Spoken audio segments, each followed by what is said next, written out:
I'm standing outside the 3 Arena here in Dublin, and it's just behind me here. There we are. And in roughly 3 weeks' time, Katie Taylor will be fighting Chantelle Cameron in here. And there will be Terry Harper fighting, what's her name, Cecilia Breakhouse or Breakhus. But anyhow, I was really looking forward to this fight and decided that I would treat myself, that I would buy a VIP ticket and sit in the front row and maybe get to meet some of these female boxers that I've been watching on my TV.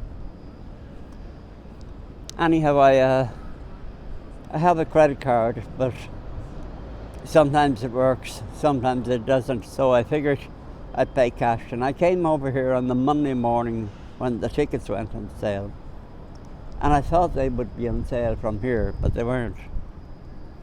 And yes, I came over with 1,500 in cash, and well, to make a long story short, it didn't work out and I didn't get the tickets.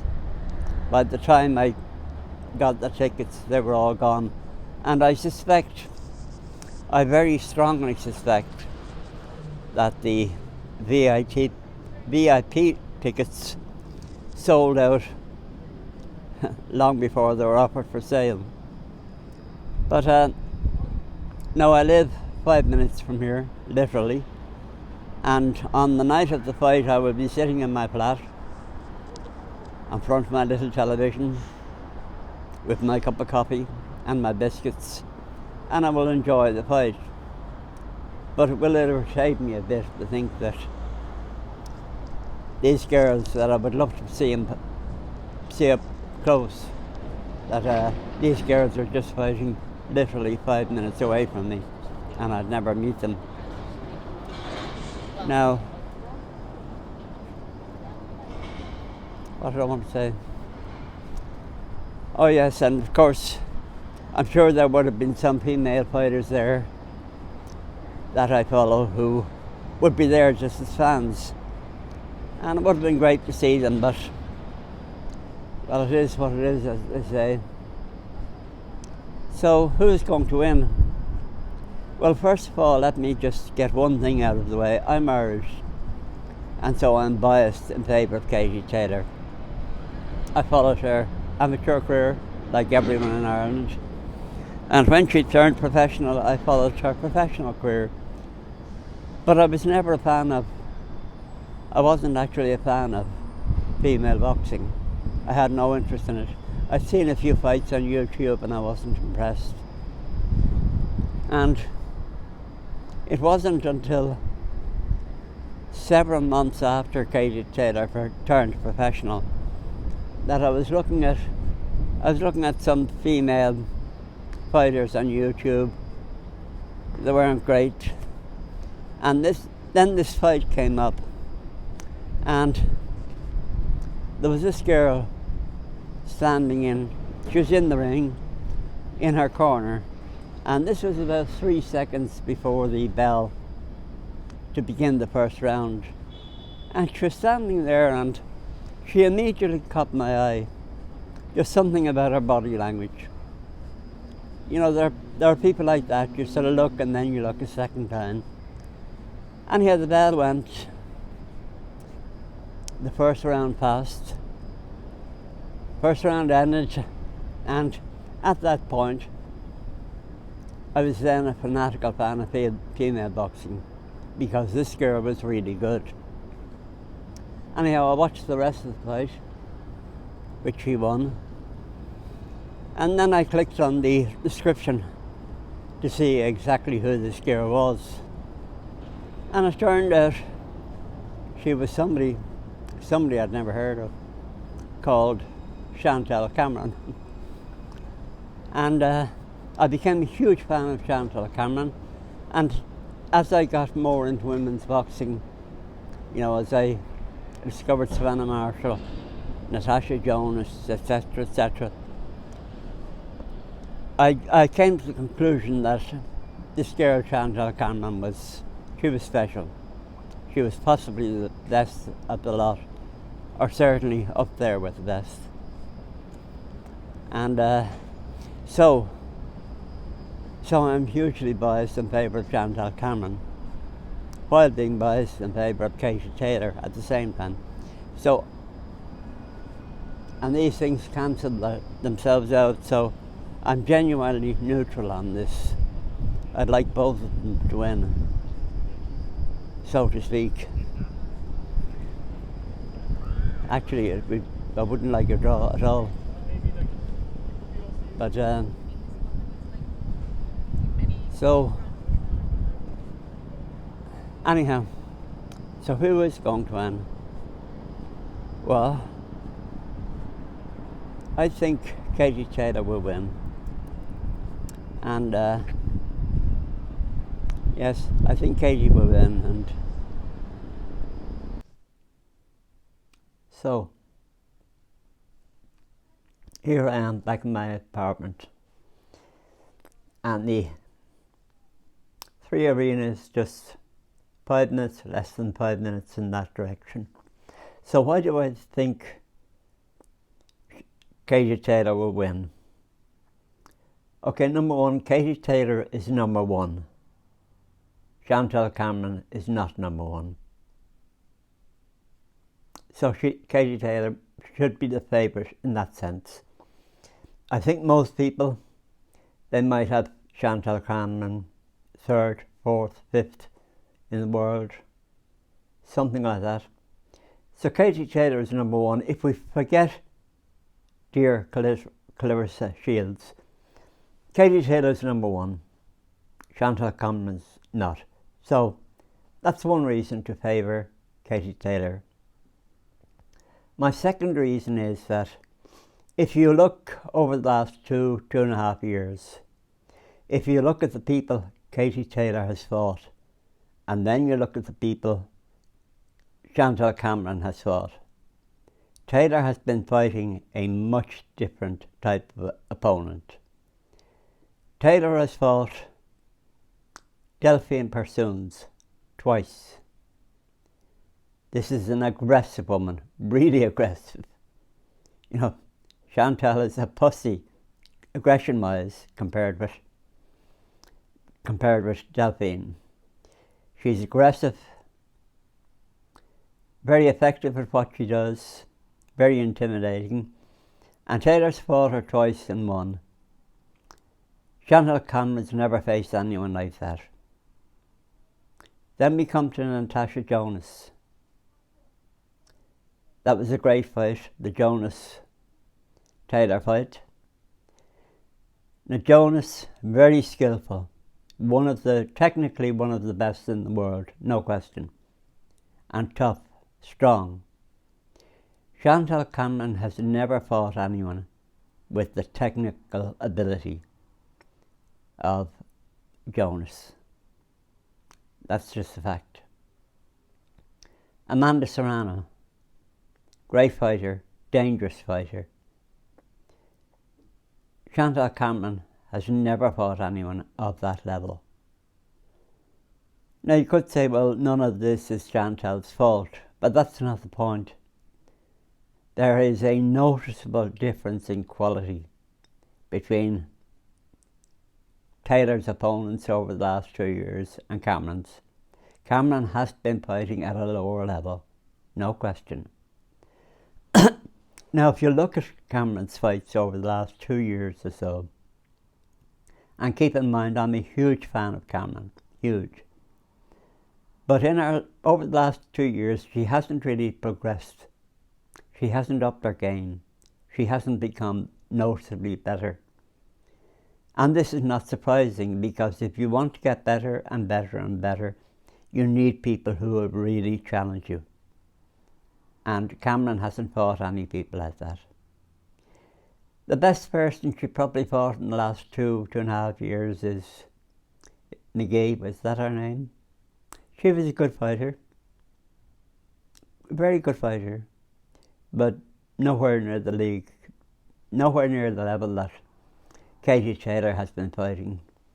So you look at their record over the last couple of years, Taylor has been fighting at a much more competitive level with better fighters than Cameron. So, now then there's another reason why I think Taylor will win. This is Taylor's homecoming. This is her big night. This is the one she's dreamed about. And I think she's going to be mentally in great shape. I think she's going to be really confident. Now, a lot of people, and we've all heard this, when these fighters are asked about the noise and the crowd and does it affect you? And they always say, oh, well, when the bell goes, you don't really hear it. Well, Chantelle Cameron is going to hear it when the bell goes in a few weeks' time. She won't be able to avoid that sound. The roar of the crowd is going to be unbelievable. And, I've never been in the Three Arena, but as I understand it, looking at videos on YouTube and all that, it appears to be sort of not horseshoe shaped, but something like that. You have a semicircle of an audience of the fans, and the noise will come down from the fans. It will reach the stage, which will be the ring in this case, and then, as I understand it, it will basically bounce off a wall. Now, I'm sure they have all sorts of acoustics to stop the sound bouncing around, but I figure that the noise from that crowd, it's going to get to those fighters in the ring. Every time Katie lands a punch, she's going to hear that row. Every time she dodges a punch, she's going to hear that the noise from the audience, the cheers and all that.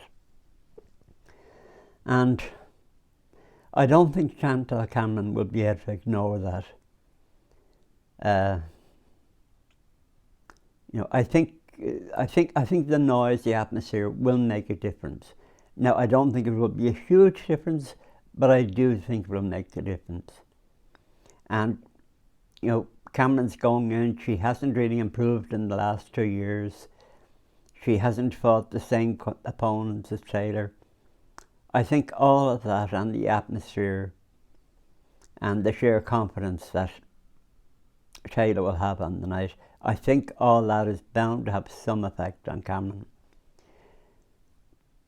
One other factor is that listening to Cameron's coach and listening to her, these people, they understand what the situation is here. And the one thing they won't want is, they won't want a close fight, because a close fight can go either way. They won't want that. Now, Cameron, as we all know, she's a go-forward, aggressive fighter. But you see in all her fights that while she's very aggressive, she also has this habit of stopping and going on the back foot, or going for a walk in the ring, sort of changing the whole pattern of the fight. She likes to do that. Now, in this fight, I think essentially her corner will say to her, look, you have to win the first round, and then you have to win the second round, and you have to win the third round, and you have to win the fourth round, because if you don't, if you maybe let the first round go because it's a warm-up round, so that's gone. The next round, okay, maybe you come out and you beat Taylor, but the judges might decide, well, it was close, and they might give it to Taylor. Now you're 2 rounds down. I think her corner will be saying to her, look, you have to win every round. You have to go out with the intention of winning every round. You can't afford to take 15, 20 seconds off in a round.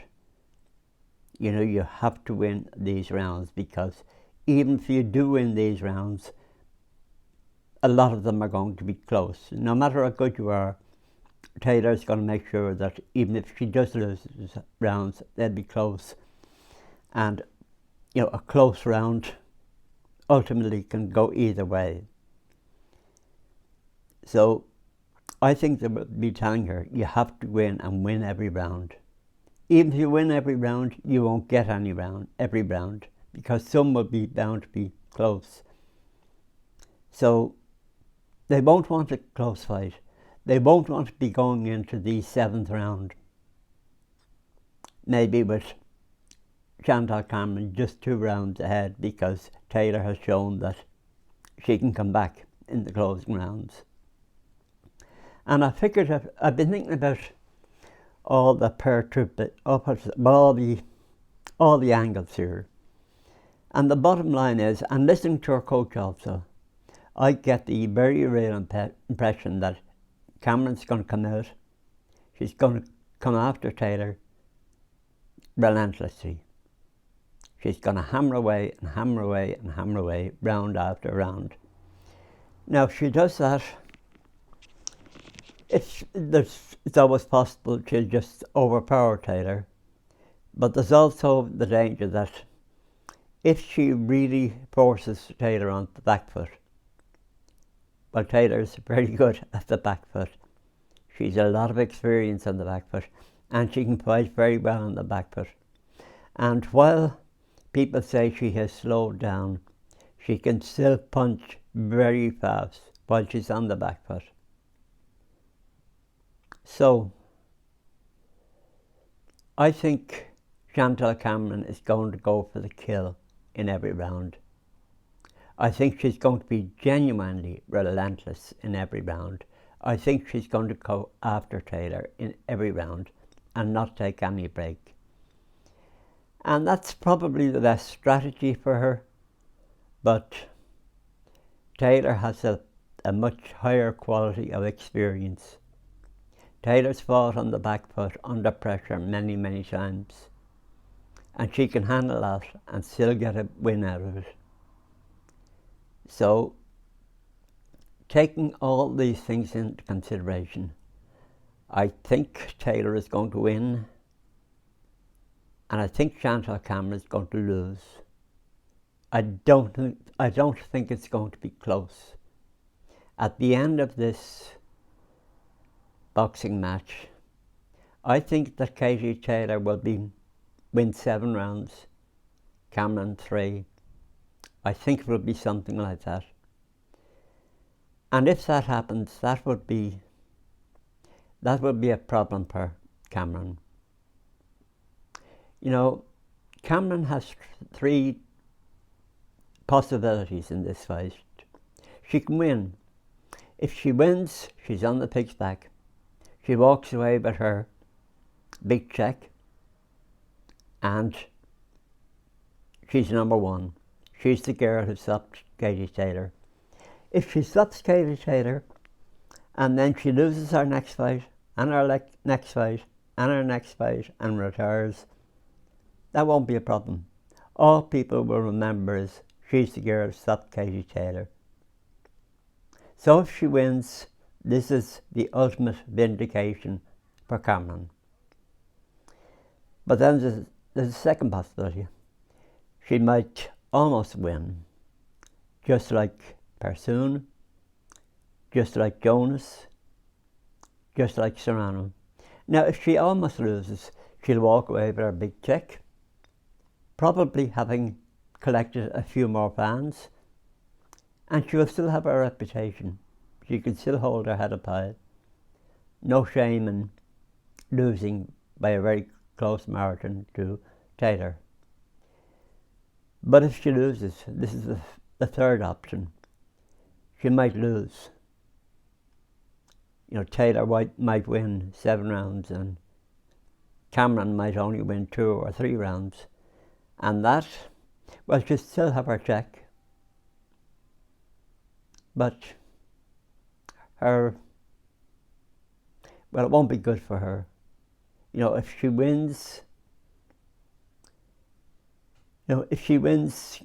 Taylor wins comfortably, well, if it ends up 7 rounds to Taylor and roughly 3 to Cameron, that'll be a bit of a blow for her.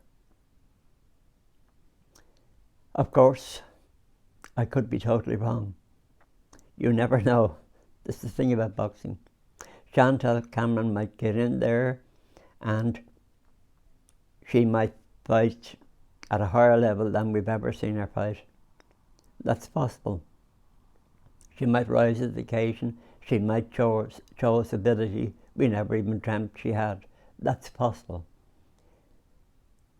But you think back the last 2 years, her fights they've been pretty poor. A lot of them have been boring. If you watch them back, listen to the fans. In a lot of these fights, you can't hear the fans. There's no excitement from the crowd. Some of them were downright boring. So, you know, she hasn't had those really good opponents that you need if you want to up your game.